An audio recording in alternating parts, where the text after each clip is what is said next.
السلام علیکم، میں ہوں عابد اندلیب۔ آج کا میرا پورا دن اس سٹوری کو اکٹھا کرنے میں لگ گیا ہے اور بڑے ہی اہم ترین جگہوں سے جو ہے وہ کچھ کنفرمیشن ہوئی ہے کہ عظمت سعید شیخ پہ اتنا سیخ پا کیوں ہے اپوزیشن کی جماعتیں اور خاص طور پہ پاکستان مسلم لیگ نون، یا یہ جو بیانیہ گھڑا جا رہا ہے کہ عظمت سعید شیخ صاحب جو ہے وہ نواز شریف کے بارے میں پہلے اپنا ذہن ظاہر کر چکے ہیں، کیا یہی حقیقت ہے یا کچھ اور ہے؟ بات بہت مختلف ہے اور یہ بھی کہا جا رہا ہے کہ کچھ لوگ تو براڈ شیٹ کو پاناما پلس کہہ رہے ہیں، لیکن جو میرے سورسز ہیں انہوں نے مجھے یہ کہا کہ یہ پاناما پلس نہیں ہوگا بلکہ یہ JIT پلس ٹائپ کوئی چیز ہوگی، یعنی کہ اس حد تک خطرناک چیزیں ہو سکتی ہیں۔ اصل وجوہات کیا ہیں، کیوں جسٹس عظمت ریٹائرڈ جسٹس عظمت سعید شیخ صاحب کو جو ہے وہ کنٹروورشل بنایا جا رہا ہے، کیوں ان کی ذات پہ اعتراضات کیے جا رہے ہیں؟ آج بھی ایک بڑی بھرپور پریس کانفرنس بھی کی شاید خاقان عباسی صاحب نے، اس حوالے سے بات کریں گے کہ یہ پوری جو اپوزیشن جماعتیں یہ کیوں اکٹھی ہو گئی ہیں عظمت سعید شیخ کے خلاف، اصل وجوہات کیا ہیں؟ جو بیانیہ یہ بنا رہے ہیں کہ عظمت سعید شیخ صاحب جو ہے وہ اس وقت نیب کے ڈپٹی پروسیکیوٹر جنرل تھے جب یہ معاہدہ ہوا، یہ حقیقت ہے یا اصل حقیقت کچھ اور ہے؟ بات کہیں اور چل رہی ہے، اندرون خانے کچھ اور کھچڑی پکڑی ہے؟ یہ بڑی امپورٹنٹ چیزیں، اس پہ بات کریں گے۔ اندر کی خبر اس سے بہت مختلف ہے۔ میں آپ کو بتاؤں کہ جو براڈ شیٹ ہے اس کے حوالے سے بہت خوفناک چیزیں سامنے آ سکتی ہیں۔ JIT نے جس طرح سے کچھ خوفناک چیزیں نکال کے لائی تھی جو وہم و گمان میں کسی کہنی تھی،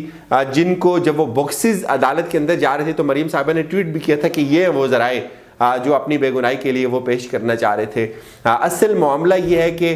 یہ محض صرف یہی وجہ نہیں ہے، جو وجہ جو ہے وہ گھڑنے کی کوشش کی جا رہی ہے، جو بتایا جا رہا ہے کہ عظمت سعید شیخ صاحب جو ہے وہ نواز شریف پہ فیصلہ دے چکے ہیں، وہ پاناما بینچ کا حصہ تھے، اس لیے وہ ہمیں قبول نہیں ہے کہ وہ اس وقت کے جو ڈپٹی پروسیکیوٹر جنرل نیب تھے۔ یہ وجہ نہیں ہے، یہ بالکل صرف اور صرف ایک ڈرامہ کیا جا رہا ہے، ان کی ذات کو متنازع کیا جا رہا ہے۔ پیچھے کیا ہے وہ سمجھنا بہت ضروری ہے۔ میں آپ کو بتاؤں، یہ پہلے اس جو خبر ہے، جو سٹوری ہے، اس پہ بات کر لیتے ہیں، اس کے بعد کچھ حقائق میں آپ کے سامنے رکھوں گا۔ جو بنیادی بات ہے ناظرین، وہ بتانے والے جو لوگ ہیں واقفان حال ہیں، وہ یہ سمجھتے ہیں کہ اس وقت ایک دفعہ سے پھر عمران خان نے بڑا ایک اسٹریٹ فارورڈ قسم کا جو ہے وہ موقف اپنایا ہے کہ جتنی بھی اس کے سلسلے میں تحقیقات سامنے آئیں گی ان کو پبلک کیا جائے اور ایک شفاف قسم کی جو ہے وہ انکوائری کی جائے جس میں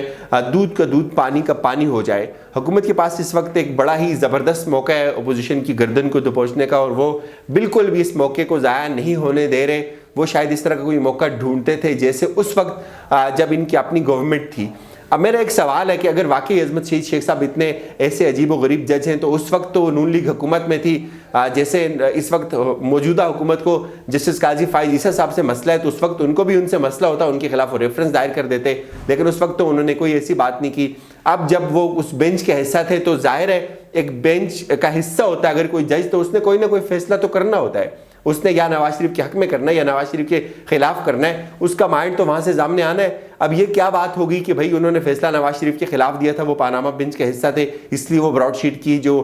کمیٹی ہے، انکوائری کمیٹی، اس کو لیڈ نہیں کر سکتے۔ یہ بھی کوئی اتنی جاندار وجہ نہیں ہے۔ پھر یہ بتایا جا رہا ہے کہ بھائی اس وقت جو ہے وہ نیب کے ڈپٹی پروسیکیوٹر جنرل تھے اور اس لیے وہ اس انکوائری کمیٹی کا حصہ نہیں ہو سکتے۔ تو بھائی آپ سے کوئی سوال پوچھے کہ 2000 میں جب مشرف کی حکومت تھی، آپ جب اس کے پاؤں میں لیٹ کے جو ہے وہ باہر چلے گئے تھے، آپ پہ لازم تھا کہ آپ جب حکومت میں آئے تھے آپ اس چیز کا کر لیتے۔ اور عظمت سعید شیخ صاحب اگر اس وقت ڈپٹی پروسیکیوٹر جنرل نیب تھے تو وہ گورنمنٹ میں نہیں تھے، معاہدہ ڈپٹی پروسیکیوٹر جنرل نیب نہیں کر سکتا، معاہدہ تو گورنمنٹ نے کیا ہوگا، معاہدہ تو کسی اور نے کیا ہوگا۔ اور پھر وہ اس وقت ڈپٹی پروسیکیوٹر جنرل تھے، اس وقت وہ چیف جسٹس یا سپریم کورٹ کی جج تو نہیں بنے تھے۔ یہ ساری کی ساری باتیں کہ پھر دانیال عزیز کے خلاف انہوں نے جو ہے وہ فیصلہ دے دیا تھا، یہ ان کی ذات کو متنازع کرنے کی جو ہے وہ کوشش ہے۔ اصل میں آپ کو ایک بات اور بتاؤں، آپ کو یہ بھی یاد رکھنا چاہیے کہ وہ پہلے جج جنہوں نے نواز شریف کے خلاف جب یہ پاناما بینچ چل رہا تھا تو عظمت سعید شیخ صاحب بھی ان 3 ججوں میں تھے جو JIT کی طرف گئے تھے، اور اس وقت نون لیگ نے اس چیز کو بڑا سیلیبریٹ کیا تھا، اپنی فتح کا جشن منایا تھا کہ دیکھیں جی وَتُعِزُّ مَن تَشَاءُ وَتُذِلُّ مَن تَشَاء، اللہ نے جو ہے وہ ہمیں جو ہے وہ سرخرو کیا۔ اور اس وقت بڑی عجیب و غریب کشمکش تھی وہ دوسرے ججز کے خلاف،